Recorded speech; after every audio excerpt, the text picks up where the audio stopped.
It's Guntersville time. Man, after Harris Chain and that grinder of an event, I'm real excited to be somewhere where I should be able to get a few bites in a day. So just driving up this mountain, I came from home this morning. It's Saturday morning, left pretty early, had some groceries, had to swing them by the place that Lee and I will be staying down here by Honeycomb Creek. Got groceries put up and we're gonna go dump it in the water.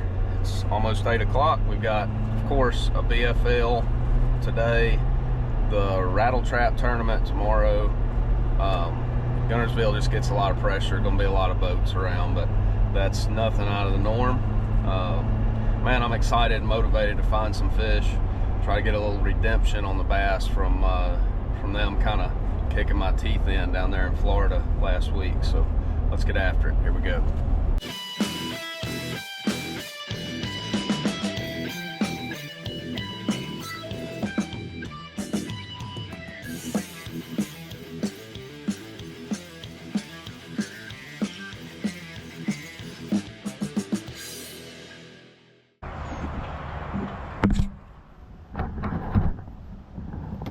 Drinking water down here in Honeycomb.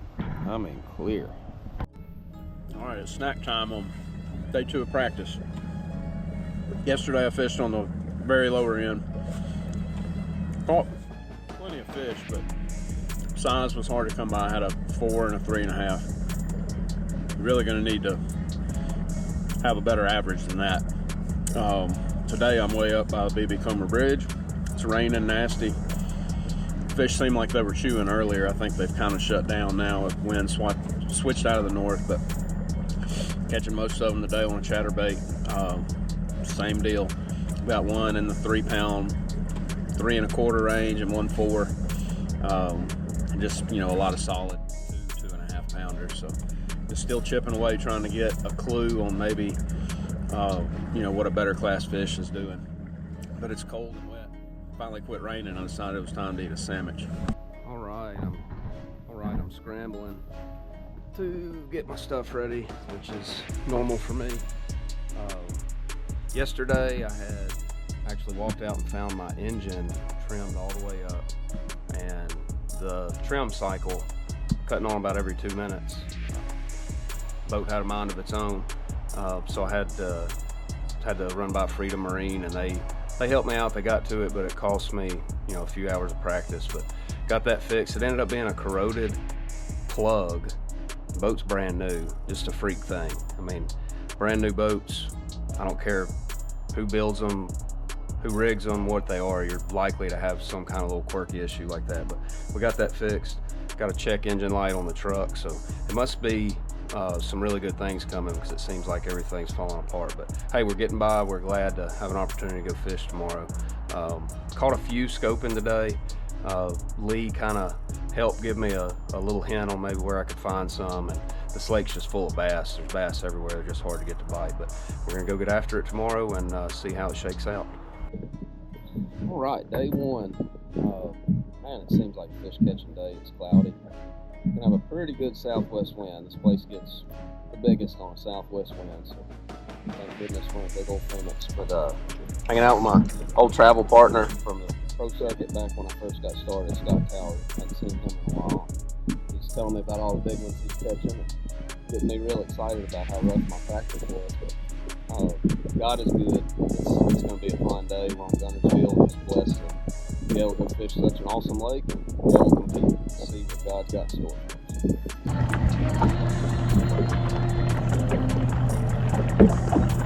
28, boat number 129, got to 129, and boat 130, got to 130.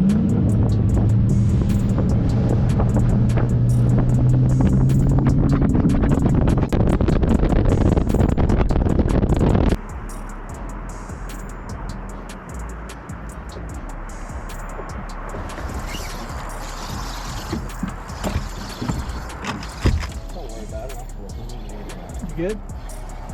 You sure? Yeah.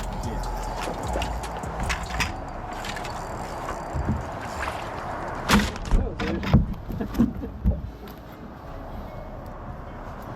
Good job for this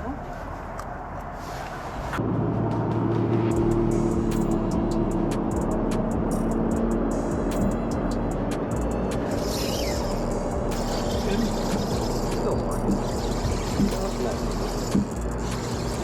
What's that?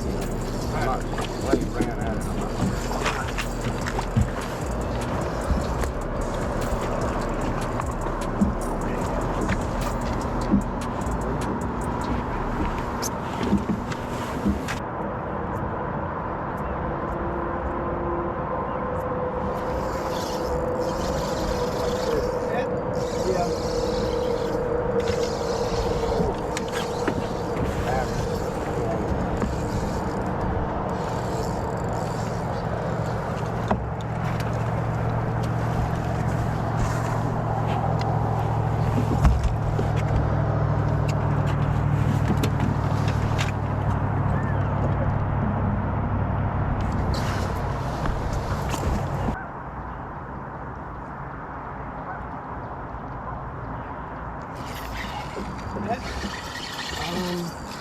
No.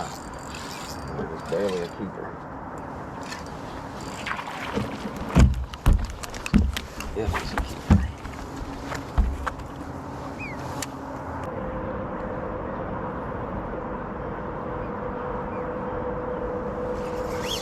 That's a big one. All right. Come on. Check this out.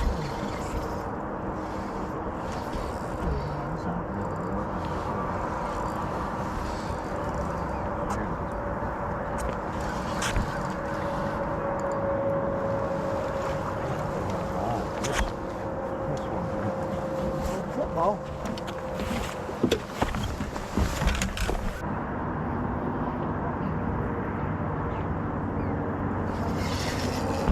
Sounds good.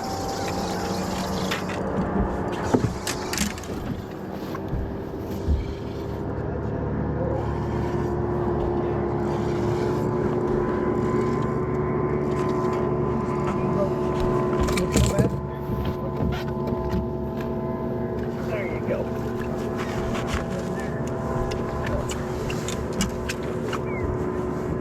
Good. They won't touch it up with their wings. They won't hardly touch it. I mean, these suckers have got a PhD. No, he's a 3.5.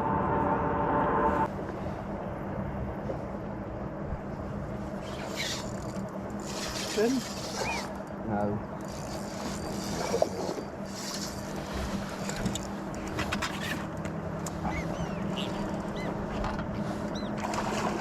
Oh, that's nasty. That sucker will come off in a minute there. Sure will. Thank you.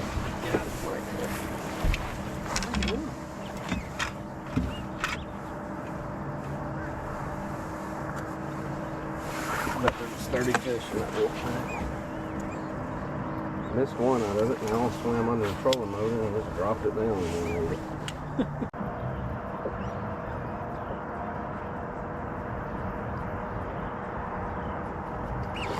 That's a big one. Good Lord. You're a chicken.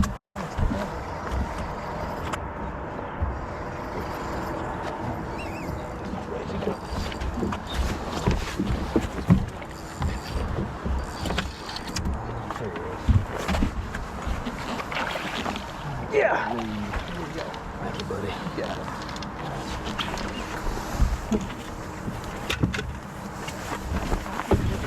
Both hands, It'll happen. We're, yeah. you know, once scope's over, I'm not sitting fiddling with these.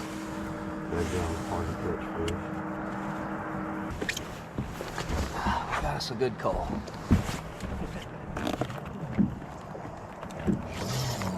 Ready? Don't worry about it, baby. Have a giant push it. And then this ran up there.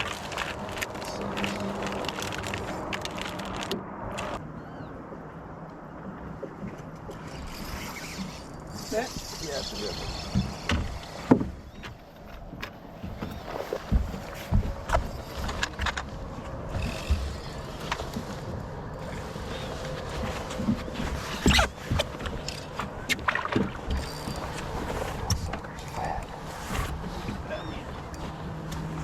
Patty.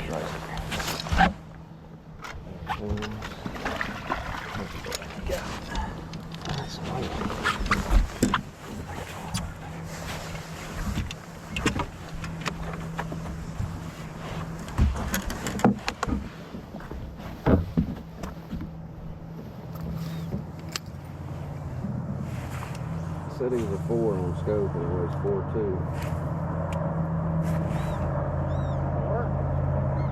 Old man's getting better at this.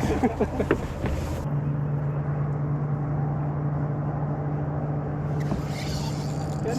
Got the littlest one in the boat.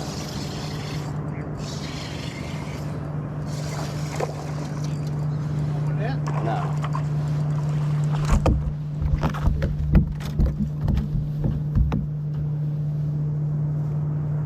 Littlest that gun.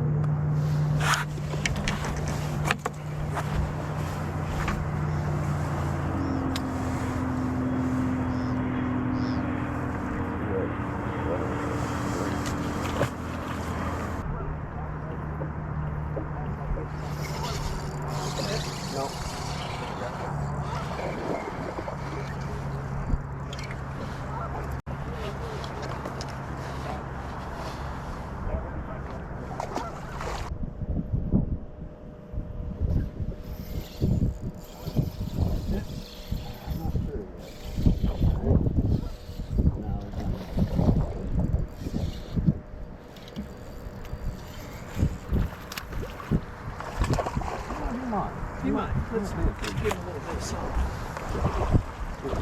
There you go. Feeling pretty good. Sprite.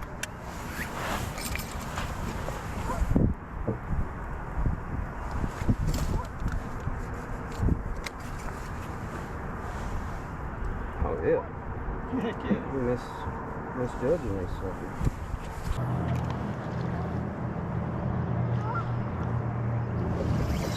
That's good. All right.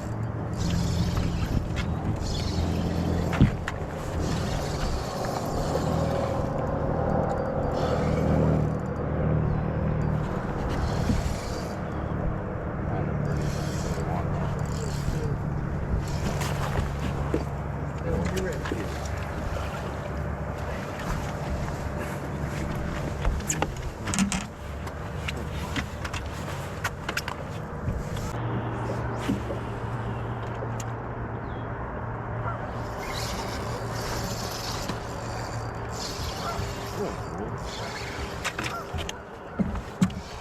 No, don't worry about it. Don't worry about it.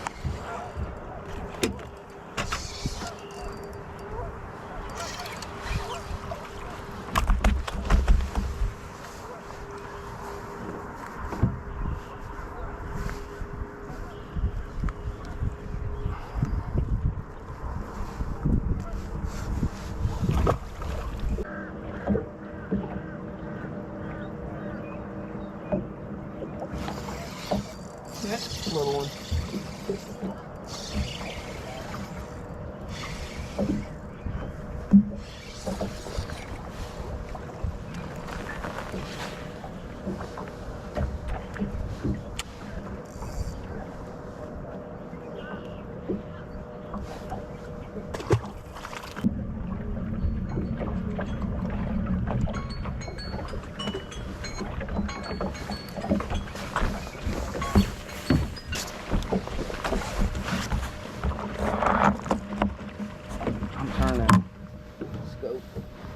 Just so I don't accidentally hit a button up there.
Coming to you.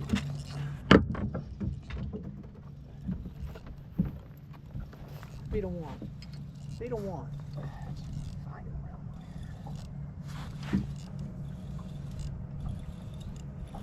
Oh, he's hung, funny.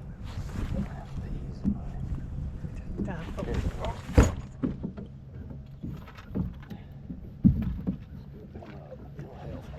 Thank you, thank you, thank you. Looked outside the mouth. Wipe down. Yep. About took the dang right out of my hand. Really?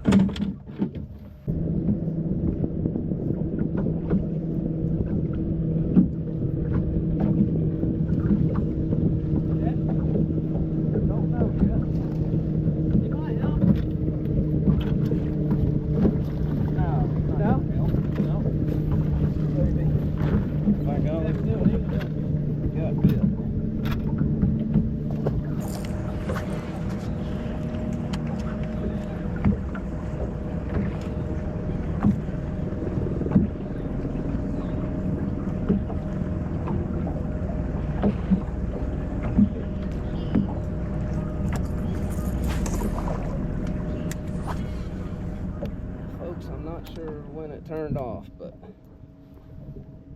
it's 12:20. I caught 12-pound scoping, caught another keeper or two, and just cold with a 4 1/4 or so. So that was a big bite. Need 2 more of them.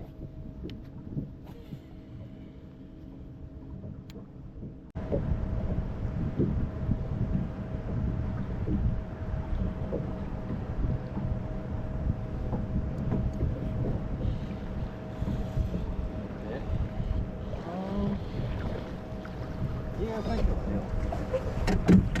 Let's see, I'm slinging.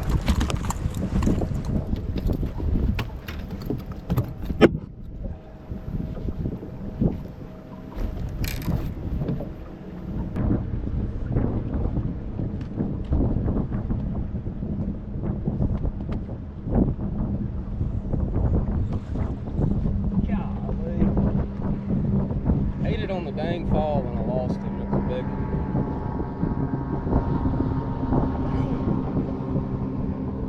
Picked up and he was on there. Obviously didn't have it like the last 2 or I wouldn't have lost him. Hopefully he'll bite again. Maybe he didn't. No, I sat there and pulled him 10 feet.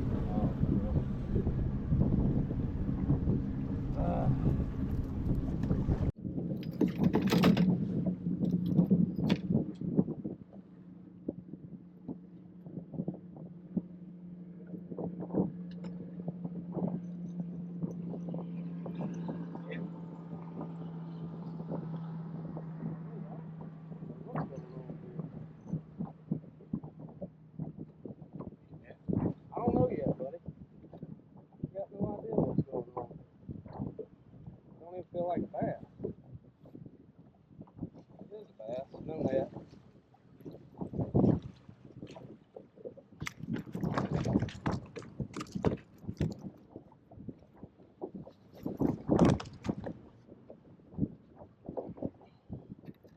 Luke was fighting here.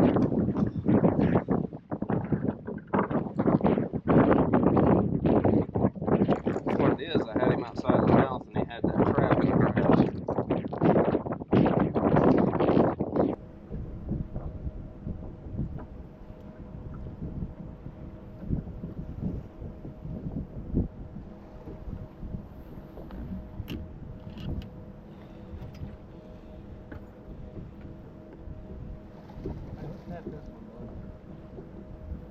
Let's net this one.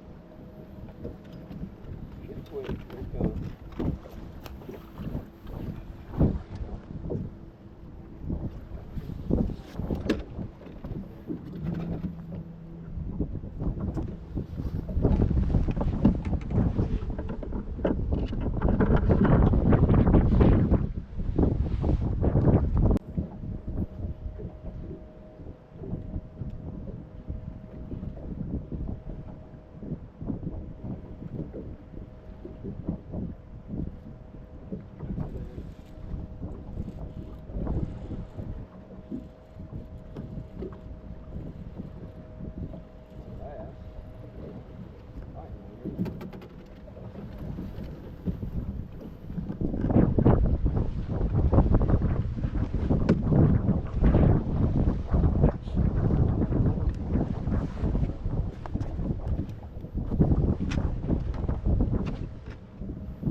it's not. Never mind.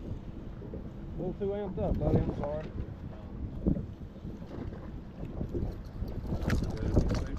I'm trying to make everybody a 6-pounder. If I catch one of them, I know I can fish tomorrow.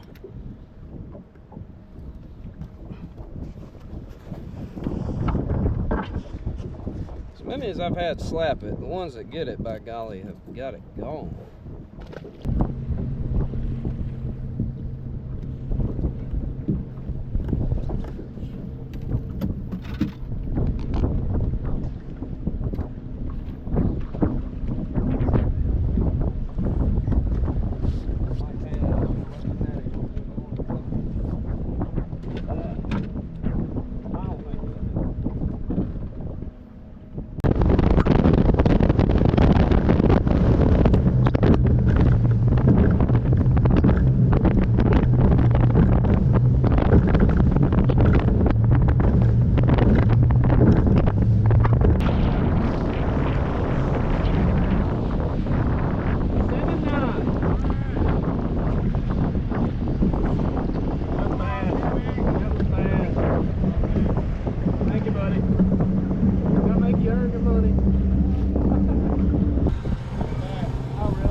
Recap of this week on Guntersville, and lo and behold, as I'm trying to film this recap, my GoPro shuts off, so I'm having something going on there. But guys, first off, I hope y'all understand I do my very best with making these videos for tournaments, but when they say go, my #1 priority is to put as much weight in that live well as I can, and that's for me and my family, and then this stuff comes second, absolutely, and I try to make sure my camera's running during the day. But look, if it goes off and I waste more than one cast trying to get it to work, then I just got to make the best of it. So I just happened to be catching them and looked down, had just caught a good one and showed the camera, and then looked down to look for that red light blinking, and it was off. So I don't know if it quit when I took off yesterday morning or midways through the day, but anyway, here's the recap.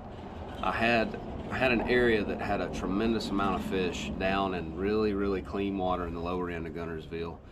They were really hard to get to bite. There was a lot of boat pressure, and but it just had so many bass. I said, well, I gotta start there. Day one, we had kind of low light conditions. I felt like that was the best way to maybe fool those fish.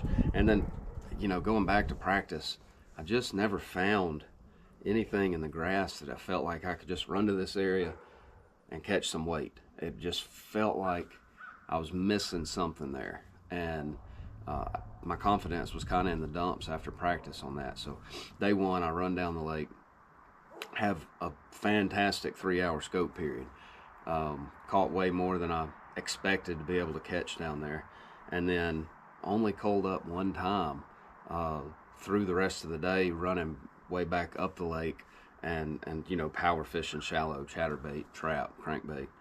And that was a bummer to me because I had a great start. I had like 19 something right out of the gate, and cold by like 5 ounces on one bite, and in the next 5 hours. So day two, I knew those fish had been pressured. Me and Jordan Lee actually evidently had found the same fish, and he came into that same area kind of in the middle of my scope period on day one. We were both catching, you know, just catching a lot of fish.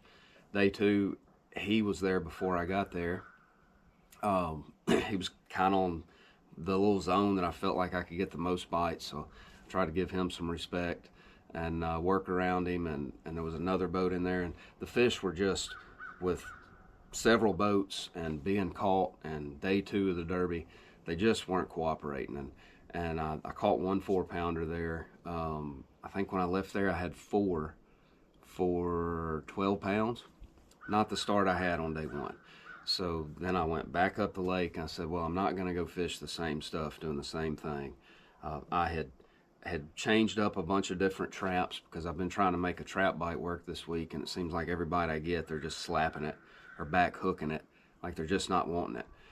So I had changed up traps and run back up the lake to an area that I had some bites and knew there was fish around, and I simply slid out a little bit deeper.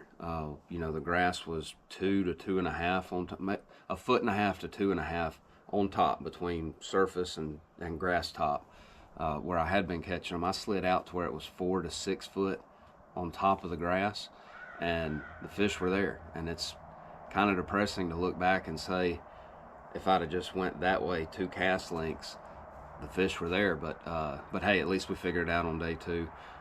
Threw a variety of traps at them and didn't really chatterbait just because they didn't. I mean, I mixed it in a little bit, never caught a fish on it, but it just felt so much like a grind on day 1 with that chatterbait. So, but anyhow, my setup on the lipless baits on all of them, high roller 7.2. It's a moderate action. It's a medium moderate, so you get kind of that glass type feel, like a little bit slower tip, more load. But the cool thing about this is you've got plenty of meat to clean that trap. That's real important. Some guys think you need to throw a trap on just a flimsy, like ugly stick style rod that you can fold over. It does not need to be that. It just needs to have enough tip. But you've got to be able to handle big fish in the grass. It's ultra important to put good hooks on your bait. But bait's real, high line capacity. That's so important, to be able to throw that trap dadgum a mile. And what I like about these bigger baits reels, they've got a 110 millimeter handle, so it's a longer revolution, so you get more inches per turn, and it's just easier to keep that trap up and moving, keep it, you know, from burying up in the grass. You can start and stop. You can just do more with this reel, I feel like. So that was my trap setup. On the minnows, I did dial in that they wanted it seemed like a smaller forage. I'm really bad about trying to just give them big stuff and then give up on them if they don't eat. But you know, I tried several different baits. I had so many followers that wouldn't commit, and it was just driving me crazy. But I tried baits in the 3 to 4.5 inch range. There was, I guess, 3 or 4 of them that I caught fish on, but I think the main thing was putting it in front of several fish that were grouped up together, so you had that competitive nature. Try to get, you know, those ornery bass to commit. So finished 43rd, had an ounce shy of 38 pounds. That's kind of par for the course at Guntersville. You know, I never caught one over 4.5 during the event. You really got to have some 5s in there to excel on this lake. So after the way practice was, I'm content with it. We'll take a paycheck and roll on to Santee Cooper. I was supposed to go home. I would have went home last night, but my wife and my kids have what we think maybe is the flu or something bad. They're pretty bad sick, and she insisted that instead of me coming home, you know, and getting sick and then taking that to Santee Cooper and dealing with that all week, I've got 2 days between then and that next event, so might as well I'm already 3 hours that way, might as well head that way. So all right, thank y'all so much for tuning in. Drop me a comment, let me know what you think, and we'll see you around the corner.